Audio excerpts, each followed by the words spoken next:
제2화 그녀를 위해서라면. 준우는 더 이상 이렇게 살아갈 수 없다는 사실을 누구보다 더 잘 알고 있었다. 며칠 뒤 다시 마음을 다잡고 스튜디오로 직접 전화를 했다. 안녕하세요. 실장님, 저번에 말씀드린. 그는 수없이 연습했지만 막상 전화기 너머로 들려온 목소리에 의기소침해졌다. 자신 없는 목소리로 말을 마무리 짓지 못하고 끝을 얼버무렸다. 이거 미안해서 어쩌지? 모델들과 제작자들이 준호 씨와 일하지 않으려고 해서 말이지. 아무래도 좀 그런가 봐. 이해하지? 실장은 굉장히 불편해하는 말투였지만 한편으로는 냉정했다. 실장은 누구보다도 그에게 많은 도움을 받았다. 준호가 자신의 은인이라며 간이라도 빼어줄 사람처럼 행동했다. 하지만 그것도 과거일 뿐이다. 이미 실장에게는 과거의 기억이 자신의 위치에 그다지 중요한 요소가 아니란 것을 알고 있었다. 네. 잠시 정적이 흘렀다. 저 준호 씨, 그럼 다음에 연락할게. 지금 내가 회의가 있어서 말이지. 아, 저 또. 그의 말이 채 끝나기도 전에 실장은 수화기를 내려놓은 듯했다. 전화기에서는 사람의 짜증을 유발하는 소리가 반복적으로 흘러나오고 있었다.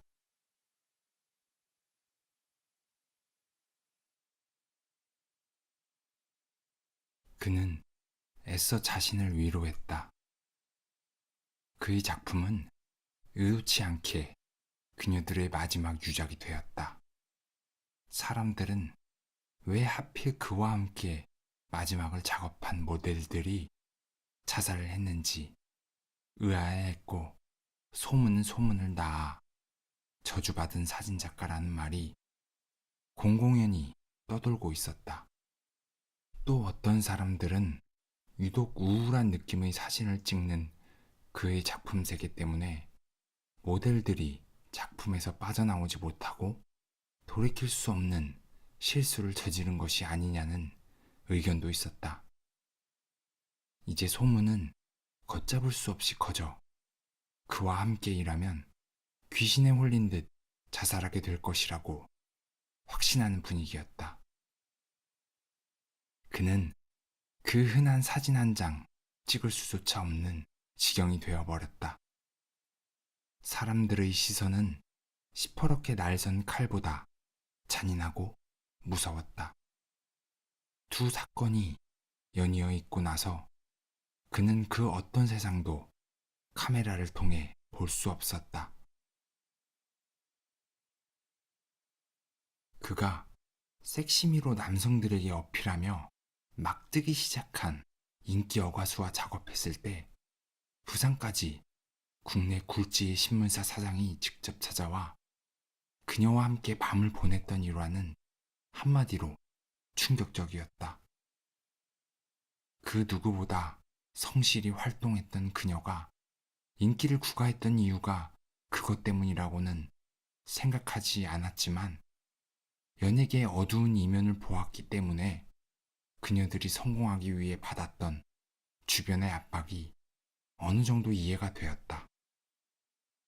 인기를 얻고도 스트레스로 인해 마약, 술, 섹스 등이 쾌락에 이상할 정도의 집착을 보인다. 무언가에 의지하고 싶고 그로 인해 보호받는 느낌을 가지고 싶지만 그것들은 악마와의 거래처럼 위험하다.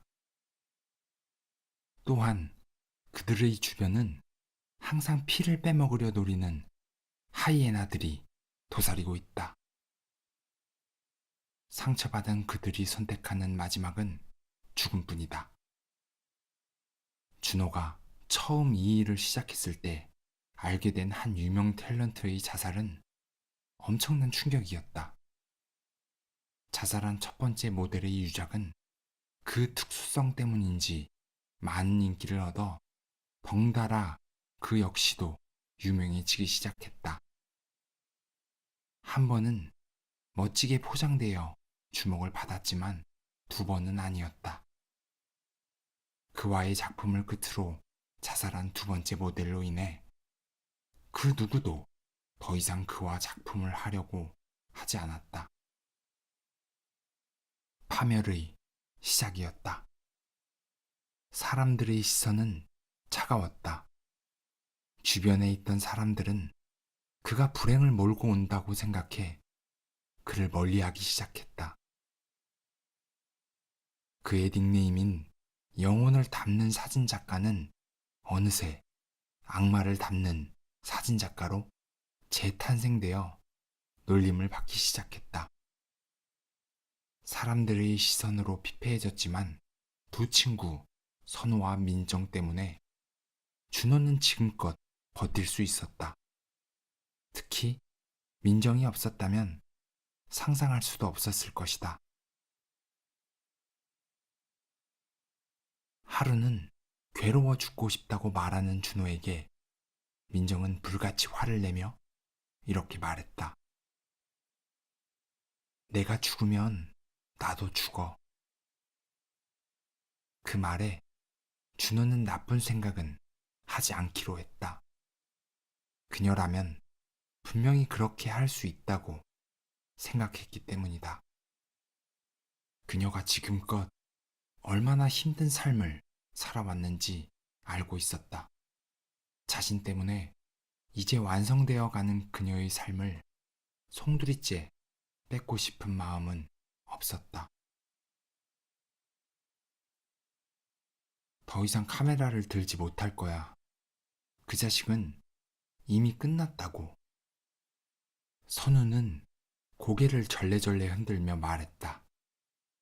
그는 준호가 다른 일을 알아봐야 한다고 생각했다. 처음부터 그 생각에는 변함이 없었다. 하지만 민정의 생각은 달랐다. 준호가 카메라 없이 살아갈 수 없다는 것을 누구보다 잘 알잖아. 그녀가 계속 말을 이었다. 내가 준호를 처음 보았을 때부터 손에는 카메라가 쥐어져 있었고 지금까지 단 한 번도 놓지 않았어. 준호에게는 단순한 직업이나 취미 활동이 아니라 인생을 완성하는 삶의 한 부분을 차지하고 있다고. 그래, 사실 지난 1년간 아무것도 하지 못했지. 그렇다고 우리가 준호에게 꿈을 포기하라 말아 할 자격은 없다고 생각해. 민정은 속상한 듯 선우의 눈을 피하며 긴 한숨을 내쉬었다. 너만 준호를 걱정하는 건 아니야. 선우가 조심스럽게 말했다. 그의 말에도 민정은 아무런 말 없이 발 아래로 펼쳐진 서울의 야경만을 무엇에 홀린 사람처럼 내려다보고 있었다. 선우는 그제야 차가워진 캔커피를 그녀에게 건넸다. 미안, 벌써 차가워졌네. 그녀는 말없이 커피를 받아들고 한 모금 마셨다. 아직 따뜻한걸. 비바람이 몰아치는 폭풍 속을 걸어온 그녀와는 다르게 선우는 행복하고 어렵지 않은 가정 속에서 나름대로 평범한 삶을 살아왔다. 남들처럼 군대를 다녀와 대학을 졸업하고 바로 취직이라는 가장 평범한 한국 남성의 인생 단계를 그대로 따라가고 있었다. 그에게는 그녀의 고생이 영화에서만 보아오던 낯선 모습이었다. 그녀를 볼 때마다 머릿속으로 자신을 그녀에게 대입해 보았다. 과연 자신이라면 혼자서 저토록 힘든 순간을 견디며 살아갈 수 있었을까? 그 사람의 삶을 겪어보지 않고는 그 무엇도 알 수 없을 것이다. 하지만 그녀가 겪어야 했던 아픔과 상처는 그녀를 사랑하는 그에게도 고스란히 전해져 왔다. 그는 그녀의 고통을 조금이라도 덜어주고 싶은 마음에 온갖 노력을 다했다. 한 번은 대학 등록금 때문에 힘들어하던 그녀를 위해 아이디어를 짜냈다. 그녀에게 돈을 빌려 복권을 산 뒤 교묘하게 칼로 위조해 당첨된 것처럼 꾸몄다. 그리고 그녀에게 공을 돌렸다. 그녀가 아니었다면 절대로 복권에 당첨될 수 없었을 거라며 과도한 행동과 말투로 어색한 거짓말을 했다. 그리고 사례라며 가짜 당첨금의 반을 쥐어준 적도 있었다. 그렇게 몇 번씩이나 새로운 이벤트를 기획해 그녀를 속였다. 그래야만 그녀의 고통을 조금이라도 덜어줄 수 있기 때문이었다. 그녀도 가끔은 계속되는 행운을 의심하기도 했지만 그보다는 삶의 절박함이 먼저였다. 물론 성격상 한사코 안 받겠다며 거절하기도 했지만 그는 준호를 통해서라도 그녀를 도와주고 싶었다. 유독 준호의 말이라면 그녀는 다시 한번 생각해 보았기 때문이다. 그도 처음에는 준호의 말이 설득력 있다고만 생각했지 그녀가 그 녀석을 마음에 두고 있다는 생각은 미처 하지 못했다. 그 사실을 알게 되었을 때 하늘을 원망하고 때론 그녀와 준호를 미워하기도 했지만 어느 순간부터 그는 그 모든 사실을 겸허히 받아들이기로 했다. 자신의 마음을 숨기고 산다면 문제될 것은 아무것도 없기 때문이었다. 너무나도 오랜 시간 함께 지내온 그들은 가족이나 다름없었다. 자신의 하찮은 사랑 때문에 오랜 우정을 망가뜨리고 싶지는 않았다. 아니, 절대로 그럴 수는 없었다. 그럼에도 불구하고 그녀의 미소를 볼 때마다 사랑에 정복당한 마음은 흔들릴 수밖에 없었다. 그는 매번 자신도 모르게 미친 듯 요동치는 가슴을 몇 번이고 진정시켜야만 했다. 과연 언제까지 이렇게 살아야 할까?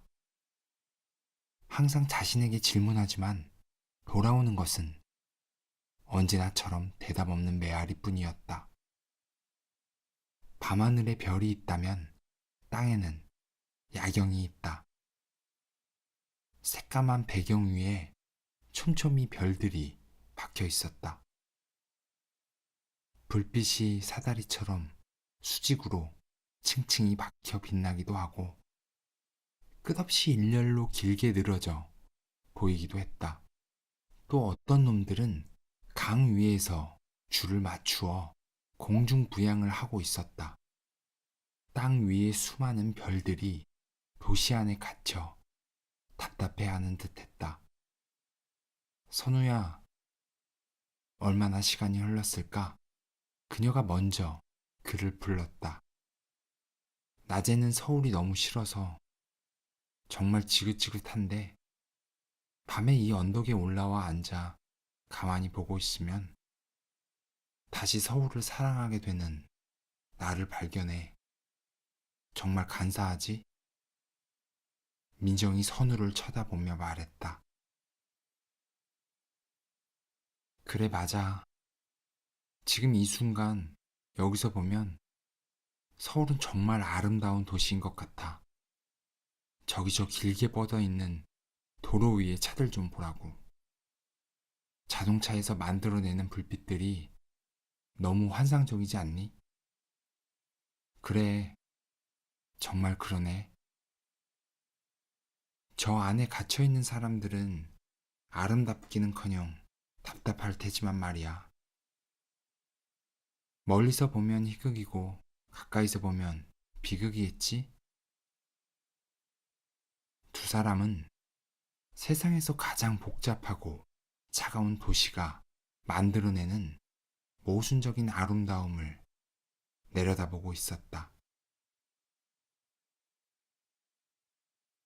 우리는 왜 시멘트 덩어리가 이토록 아름답다는 것을 모를까?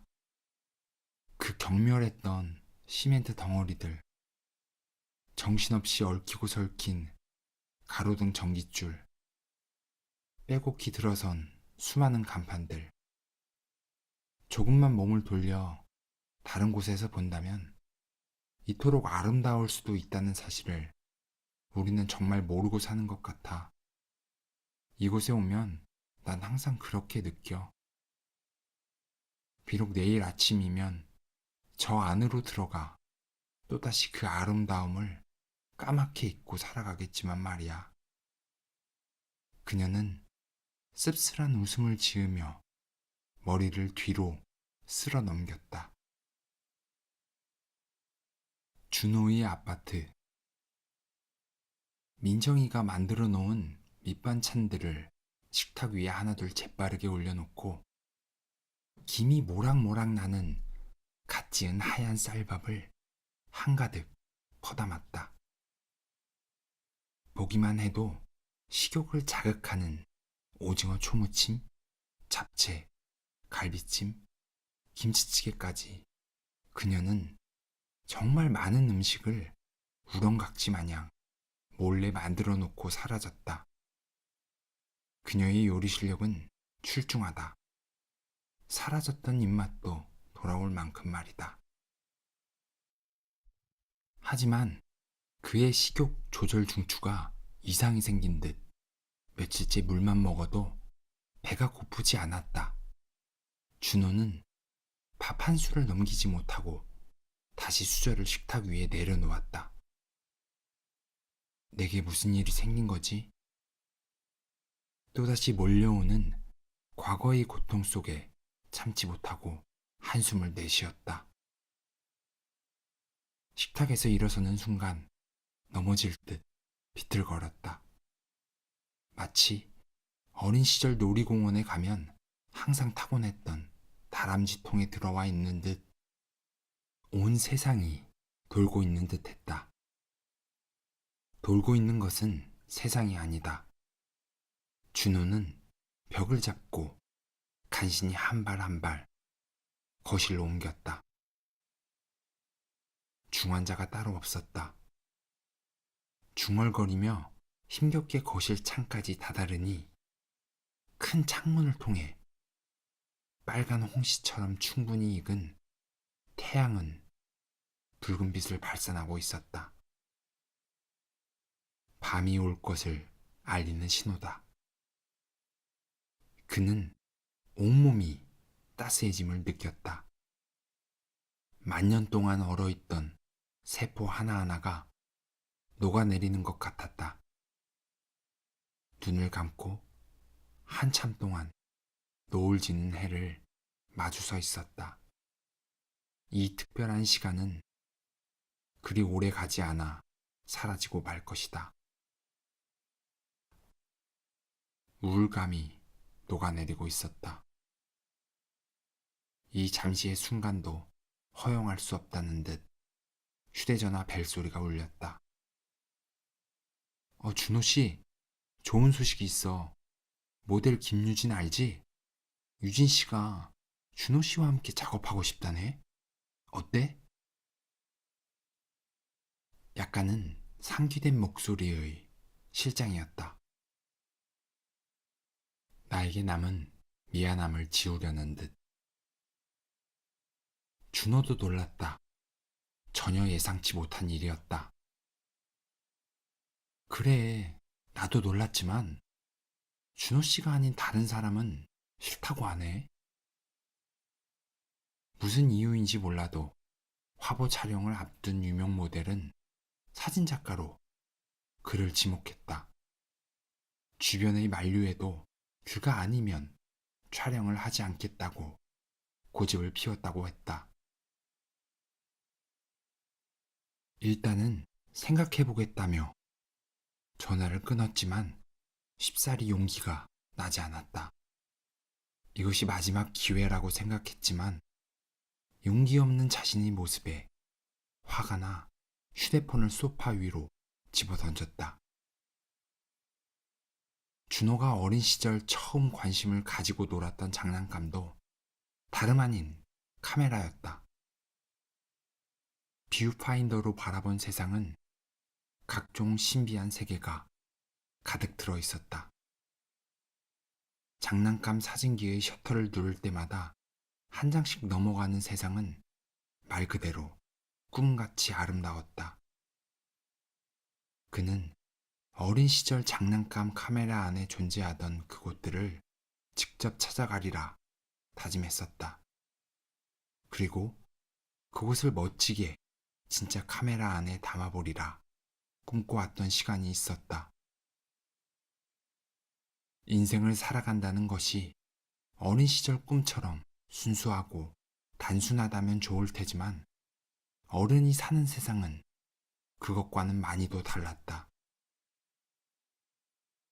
대학을 가기 위해 몇 년을 로봇처럼 종이 위에 새겨진 문제만 반복적으로 풀어야 했고, 대학을 가서도 취직을 하려고 또다시 영어 시험을 보고 자격증을 따야 했다.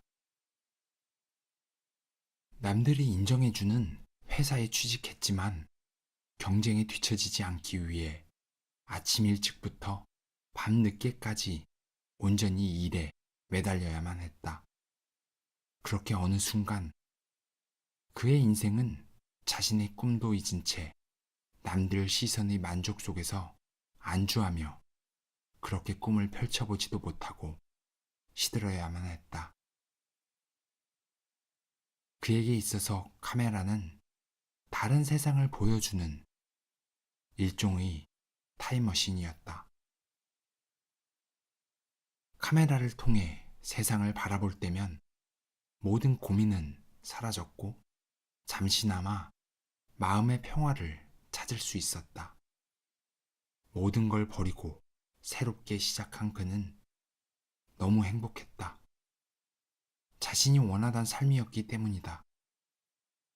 그렇기 때문에 더더욱 카메라를 통해서 불행이 시작되었다는 것을 그는 믿을 수 없었다. 사람들의 말처럼 나는 정말 저주받은 사진작가일까?